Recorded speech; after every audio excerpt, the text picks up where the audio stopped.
Mia Wilson walked through the doors of Westlake High School with her shoulders hunched forward. She gripped her backpack straps tightly, her knuckles turning white from the pressure. It was Monday morning, the start of another week that she had to survive. At 15 years old, Mia had already learned to make herself as small as possible, despite her larger body. She moved along the wall in the crowded hallway, trying to blend into the background. Her brown hair hung in front of her face like a curtain, giving her some protection from the stares.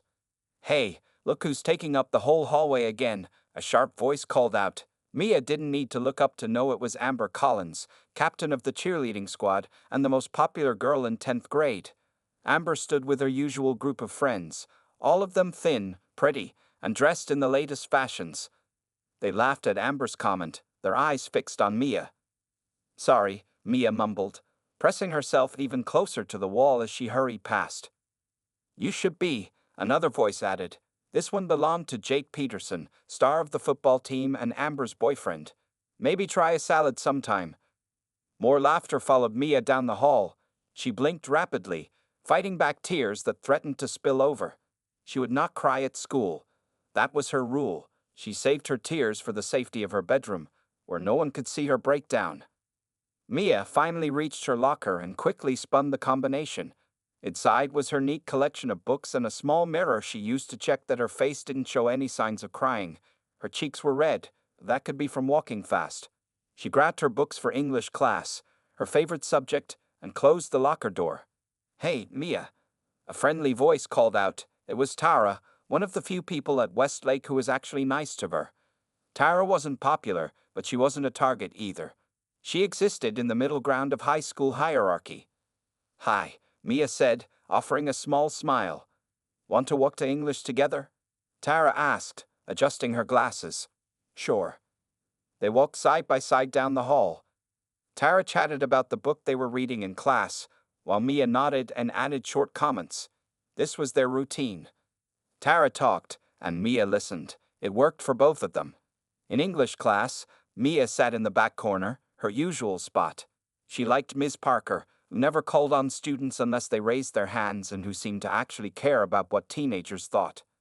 Today they were discussing To Kill a Mockingbird, and Mia had many thoughts about the book, but she kept them written in her notebook rather than sharing them out loud.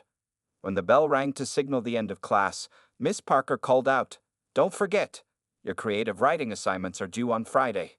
Mia felt a small spark of excitement. Writing was her secret passion.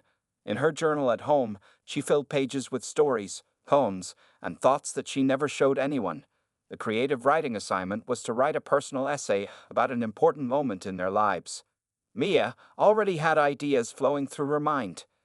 That night, after dinner with her parents and younger brother, Mia sat at her desk and opened her journal. She began to write about feeling different, about carrying weight that wasn't just physical. The words poured out of her. For a few hours, she forgot about Amber and Jake and all the others who made school a daily challenge. She didn't know then that things would soon get much worse before they got better. She didn't know that in just 3 days, her life would change forever. Wednesday came with dark clouds and the threat of rain. Mia grabbed her umbrella before leaving home, though she worried more about the storm waiting for her inside Westlake High than the one brewing in the sky. Physical education was Mia's least favorite class. Coach Miller insisted everyone participate, no matter how many notes Mia brought from home. Today, they were playing volleyball, and Mia's stomach twisted with anxiety as she walked toward the girls' locker room. "Just change quickly and get it over with," she whispered to herself, clutching her gym bag. Inside the bag was her oversized gray t-shirt and black sweatpants, not stylish, but they covered her body and let her move without feeling exposed. The locker room was already full of girls changing into their gym clothes. Some wore tight shorts and fitted shirts that showed off their flat stomachs and toned legs. Mia hurried to her usual corner, keeping her eyes down. She opened her locker and reached for her gym bag. As she unzipped it, her heart stopped. The clothes inside weren't hers. Instead, she pulled out a tiny pink tank top and shorts that couldn't possibly fit her. A note fell out with the clothes. "Try these on for size, whale." Mia froze, her face burning with humiliation. She recognized the handwriting. It belonged to Amber. From across the room, Amber and her friends watched, covering their mouths to hide their laughter. One of them held a phone, partially hidden but clearly recording. Is there a problem? Coach Miller appeared at the locker room door, hands on her hips. Mia couldn't speak, her throat felt tight, and tears threatened to spill over. She can't find her gym clothes, Amber said innocently. Maybe they shrunk in the wash? More giggles followed. Coach Miller frowned. Wilson, you need proper clothes for class. No exceptions. But Mia started. Either wear what you have or take a 0 for today, your choice. Coach Miller's voice left no room for argument. She turned and walked out, expecting everyone to follow soon. Mia looked around desperately. The locker room was emptying as girls headed to the gym. Only Amber and 2 of her friends lingered, watching with cruel smiles. What's it going to be, Mia? Amber asked sweetly. The clothes or a failing grade? Your parents will be so disappointed if you fail PE. Tears now rolled down Mia's cheeks.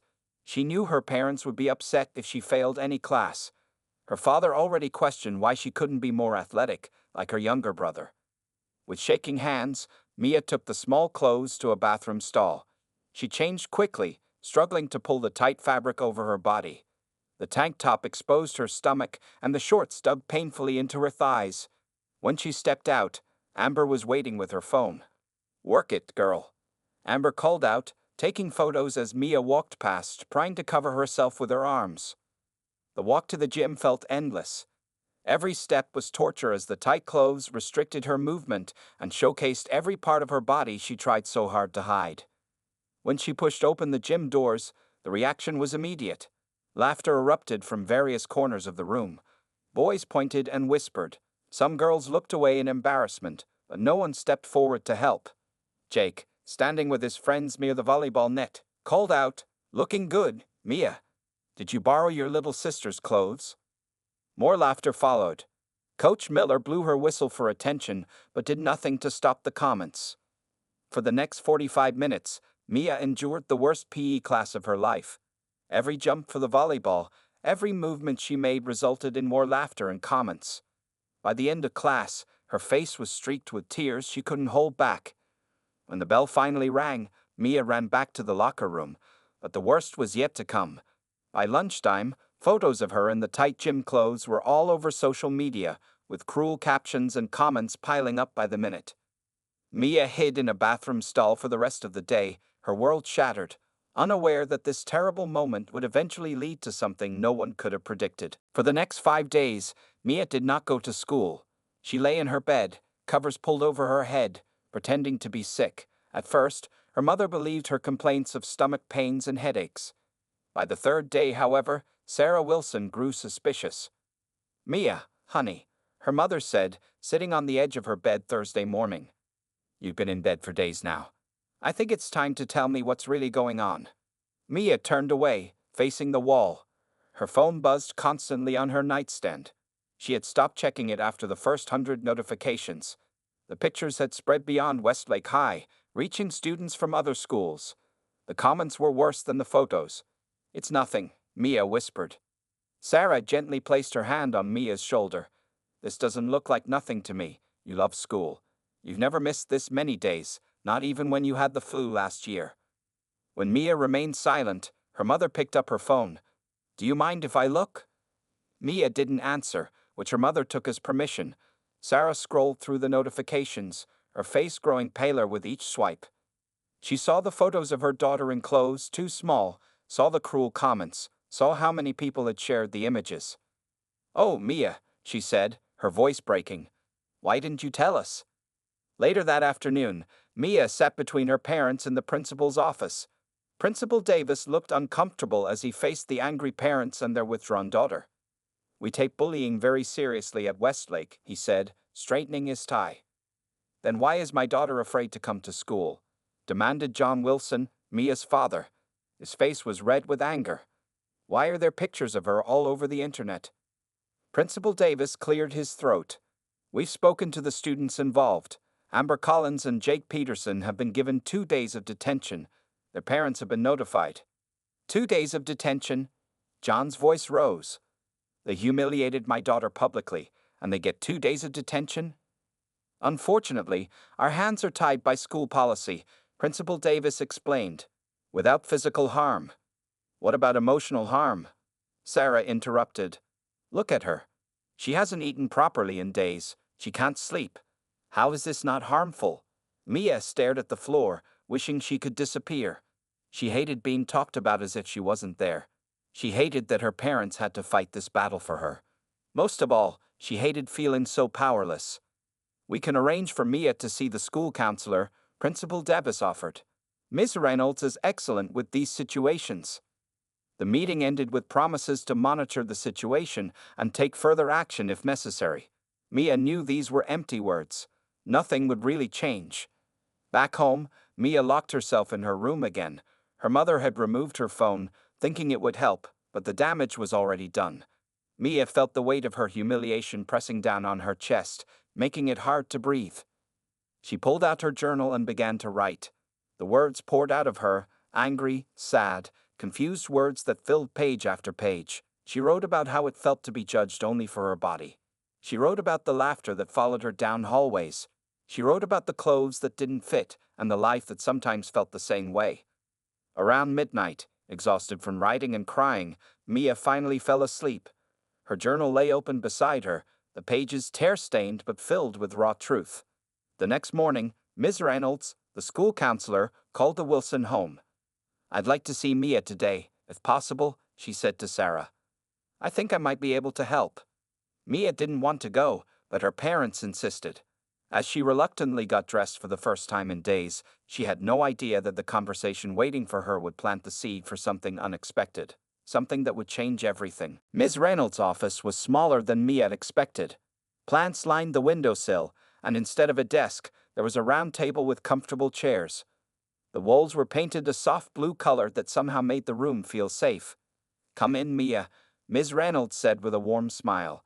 She was older than most teachers at Westlake, with short gray hair and kind eyes behind purple glasses. Would you like some tea?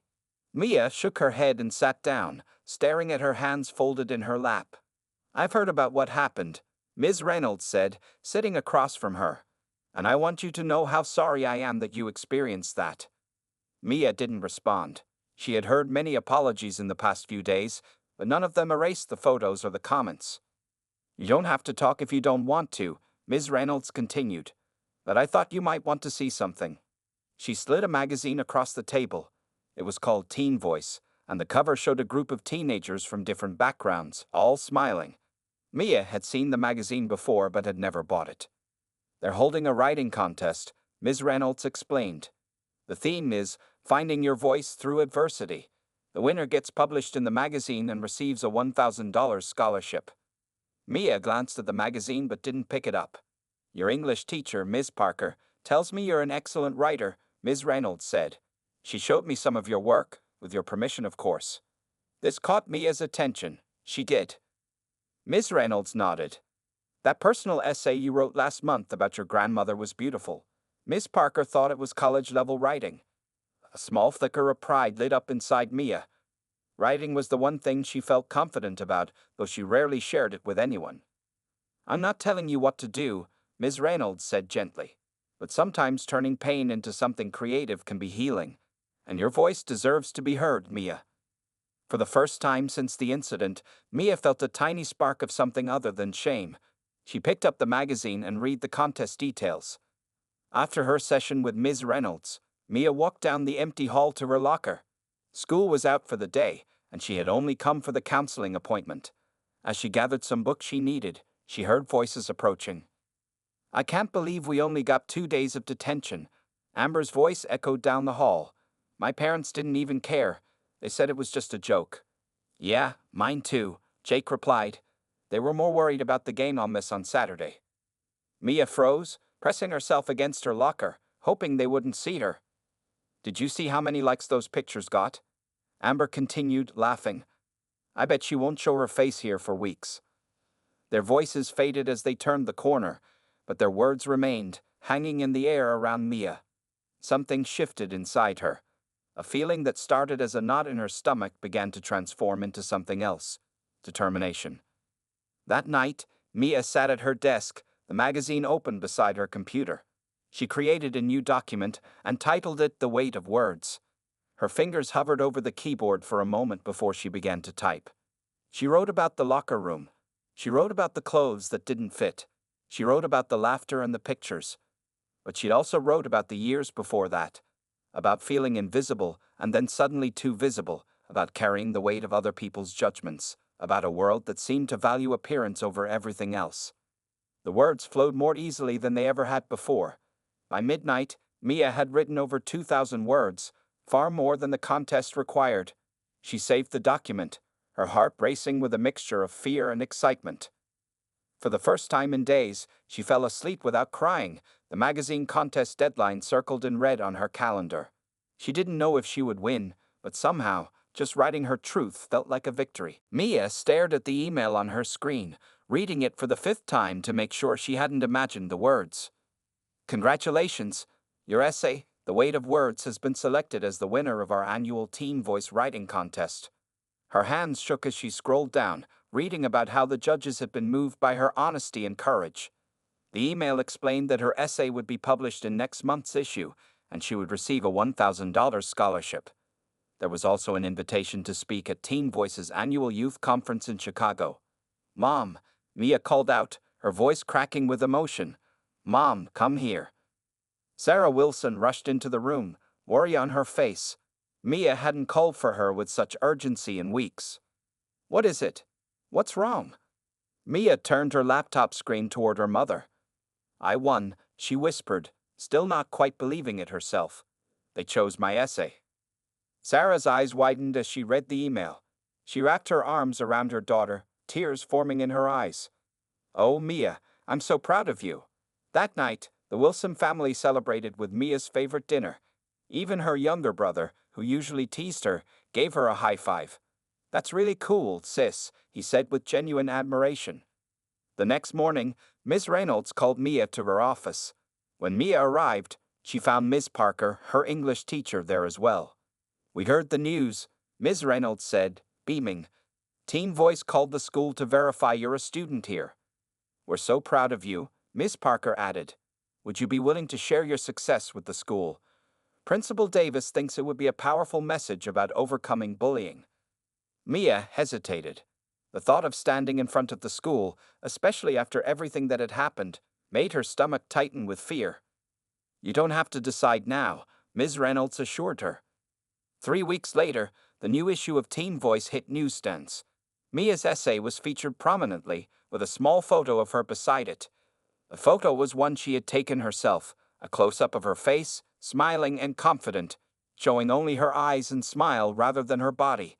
It was how she wanted to be seen. That same day, she received an email from a local news reporter who had read her essay. "Your story is powerful," the email said. "Would you be willing to be interviewed for a feature about teen bullying and resilience?" More emails followed, from teenagers across the country who had read her words and felt less alone, from parents thanking her for helping them understand their children's struggles, from teachers asking permission to share her essay with their classes. The night before her return to school, Mia couldn't sleep. The magazine lay on her nightstand, her words printed for thousands to see.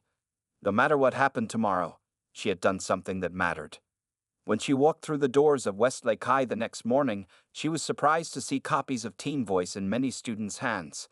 As she moved through the hallway, heads turned in her direction, but the looks were different now. Curious rather than cruel, respectful rather than mocking. A girl Mia barely knew approached her at her locker. "I read your essay," she said quietly. "The same thing happened to me at my old school. Thank you for writing it." Before Mia could respond, more students gathered around her, asking questions about the magazine and how it felt to be published. In the midst of the crowd, she spotted Amber and Jake watching from a distance, their expressions unreadable. At lunch, the principal announced over the loudspeaker that one of their own students had won a prestigious national writing contest. For the first time in her life, Mia received applause from the entire cafeteria. As the clapping faded, she realized something important. Her words had more power than she had ever imagined. The girl who had once been silenced by humiliation had found her voice, and people were listening. The following week, Principal Davis called Mia to his office. Unlike her previous visit with her parents, this time she walked in with her head held high. The magazine with her published essay was tucked under her arm like a shield. Please, sit down, Principal Davis said, his tone much warmer than before. I wanted to discuss something important with you. Mia sat across from him, noticing how he seemed nervous. He straightened papers on his desk that didn't need straightening. Your essay has caused quite a stir, he began. I've received calls from parents, school board members, even the superintendent. Mia's stomach tightened. Was she in trouble? They all want to know what we're doing about bullying at Westlake, he continued. Your words have made people pay attention in a way my policies never did. He leaned forward, clasping his hands on the desk. I'd like to offer you an opportunity, Mia. We're forming an anti-bullying committee, and I want you to lead it. Mia blinked in surprise. Me? Yes, with teacher supervision, of course. But your voice is exactly what we need. As Mia walked out of the office, she spotted Amber standing by the water fountain. Their eyes met, and for a moment, neither spoke. Instead of looking away as she would have before, Mia held her gaze.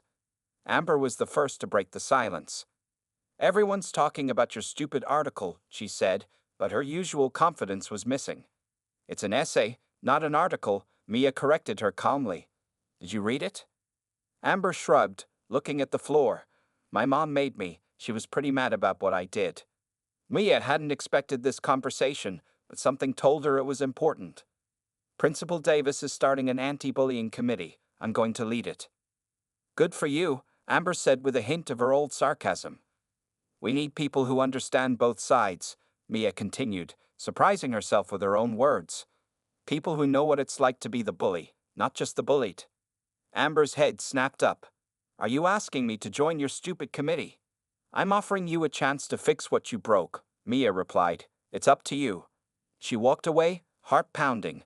She hadn't planned to invite Amber, but somehow it felt right. The problem couldn't be solved if they only heard from one side. The first meeting of the anti-bullying committee took place the following Thursday after school. Mia stood at the front of the classroom, nervous as she watched students file in. There were more than she expected, at least 20 teenagers from different grades and social groups. Ms. Reynolds sat in the back, giving Mia an encouraging smile. It's your meeting, she had told Mia earlier. I'm just here to supervise.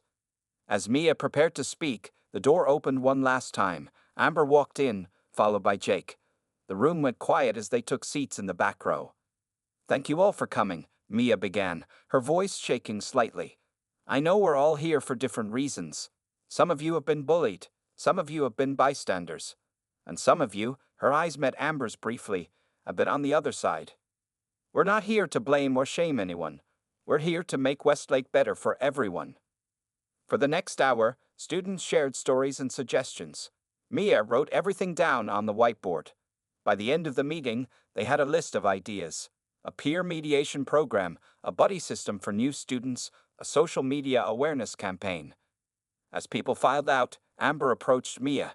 She didn't apologize. Mia hadn't expected her to, but she did say, the social media idea is good. I know how it works. I could help with that. It wasn't friendship. It wasn't even forgiveness yet, but it was a beginning. That night, Mia added a new entry to her journal. Today, I looked my worst fear in the face and didn't run away.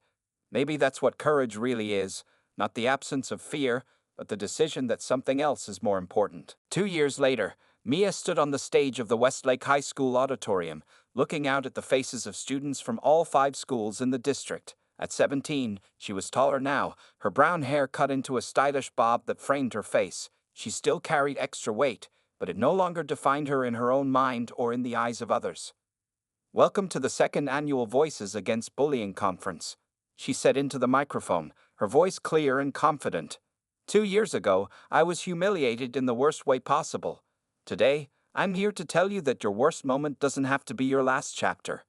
In the front row sat her parents, beaming with pride. Next to them was Ms. Reynolds, who had become Mia's mentor and friend. Principal Davis sat with other administrators from across the district, all wearing blue pins that read, Speak Up, Stand Up. The anti-bullying committee that had started with just 20 students now had chapters in every school in the district. What began as Mia's personal crusade had grown into something much bigger than herself. Our program has reduced bullying incidents by 60%, Mia continued, showing slides with statistics. But numbers don't tell the whole story. The real success is in the stories we collected. She gestured to a table at the side of the stage where copies of a book were stacked. The cover read Weight of Words, Stories of Survival and Strength. It contained 30 personal essays from students across the district, including Mia's original piece. Each of you will receive a copy today. These stories come from your classmates, your friends, maybe even people you've hurt without realizing it. Mia paused, her eyes finding Amber in the crowd. Amber now served as the social media coordinator for the anti-bullying program. Their relationship had evolved from enemies to reluctant collaborators to something approaching friends. They would never be close, but they had found a way to work together for something important. "I'd like to introduce our keynote speaker," Mia said. "Jake Peterson was once one of my bullies. Today, he travels to middle schools to talk about the pressure boys face to act tough and the damage it causes." Jake walked onto the stage, giving Mia a respectful nod as he passed. His journey had been complicated: initial resistance, then grudging participation, and finally genuine remorse after his younger brother became a bullying target. As Jake began to speak, Mia stepped to the side of the stage, taking a moment to reflect on how much had changed. Her essay had been republished in national magazines. She had appeared on morning talk shows to discuss teen bullying. College acceptance letters waited at home, including one from Columbia University with a journalism scholarship. But more meaningful than any of that were the quiet moments. The younger girl who approached her in the hallway to say she'd started writing because of Mia's example, the parents who thanked her for helping them understand their children better, the teachers who used her book in their classrooms. After the conference, as Mia helped pack up materials, a small girl approached her shyly. "Are you Mia Wilson?" the girl asked, clutching a copy of the book. "Yes, I am," Mia smiled. "What's your name?" "Emma. I'm in 7th grade." The girl looked down at her feet. "I get bullied too, because of my glasses and braces." Mia knelt down to meet the girl's eyes. "I'm sorry that's happening to you, Emma. But your book helped me," Emma continued. "I don't feel so alone anymore, and I started writing my own story." As Mia hugged the young girl, she thought about the scared 15-year-old she had once been, hiding in bathroom stalls and covering her body with oversized clothes. That girl could never have imagined this moment. The painful pictures that had once spread across social media were now almost forgotten, replaced by images of Mia speaking at conferences, leading workshops, and standing tall, not despite her body, but within it, comfortable in her own skin at last. Her story wasn't about a dramatic physical transformation or perfect revenge against her bullies. It was about finding strength in the very place she had been most wounded, and using that strength to build something that would help others find their own. For 2 weeks, Mia worked on her essay every night. She would come home from school, finish her homework quickly, then open her document and continue writing, editing, and polishing her story. The contest deadline was approaching fast. "You've been spending a lot of time on the computer," her mother commented one evening, bringing a cup of hot chocolate to Mia's room. "Is everything okay?" Mia nodded, not ready to share her project yet. "Just working on something for school," she said, taking the warm mug gratefully. Her mother didn't push, but she gave Mia a gentle squeeze on the shoulder before leaving the room. Since the incident, her parents had been extra careful with her, as if she might break at any moment. Mia appreciated their concern, but sometimes it made her feel even more fragile. At school, things had settled into an uncomfortable routine. The photos were old news now, replaced by other gossip and drama. People no longer pointed and laughed openly, but Mia still caught whispers and glances when she walked down the hall. Amber and Jake maintained their distance, occasionally shooting smug looks in her direction. Mia attended her classes, ate lunch with Tara in a quiet corner of the cafeteria, and visited Ms. Reynolds twice a week. She was surviving, but not thriving. "How's the essay coming along?" Ms. Reynolds asked during one of their sessions. "It's almost finished," Mia replied, "but I'm scared to submit it." "What are you afraid of?" Mia stared at her hands. "What if they hate it? What if everyone laughs at me again? Or worse, what if no one cares?" Ms. Reynolds leaned forward. "Those are all valid fears, Mia. But let me ask you something. What if they love it? What if your words help someone else who's suffering? What if your voice is exactly what someone needs to hear?" That night, Mia reread her essay one last time. It wasn't just about the locker room incident anymore. It had grown into something bigger. A story about living in a world that often valued appearance over character, about the pain of being judged for your body, and about the strength it takes to find your worth when others try to take it away. With a deep breath, she clicked submit on the contest website and sent her truth out into the world. The waiting was the hardest part. Every day, Mia checked her email, hoping for news. As the days passed with no response, she started to lose hope. Maybe her essay wasn't good enough. Maybe no one cared about her story after all. 1 month after submitting her essay, Mia was helping her mother prepare dinner when her phone buzzed with an email notification. She quickly dried her hands and checked the message. "Dear Mia Wilson," it began. "Thank you for your submission to the Teen Voice Writing Contest. We received over 5,000 entries this year." Mia's heart sank. It sounded like a rejection. "And we are pleased to inform you that your essay, The Weight of Words, has been selected as one of our 10 finalists." She gasped so loudly that her mother looked up from the vegetables she was chopping. "What is it?" Sarah asked. "I'm a finalist," Mia whispered, showing her mother the email. They liked my essay. The email explained that the finalists' pieces would be reviewed by a panel of professional writers who would select one winner and 3 runners-up. The results would be announced in 2 weeks. For the first time in months, Mia felt a spark of real joy. Someone had read her words and found value in them. Someone thought her voice mattered.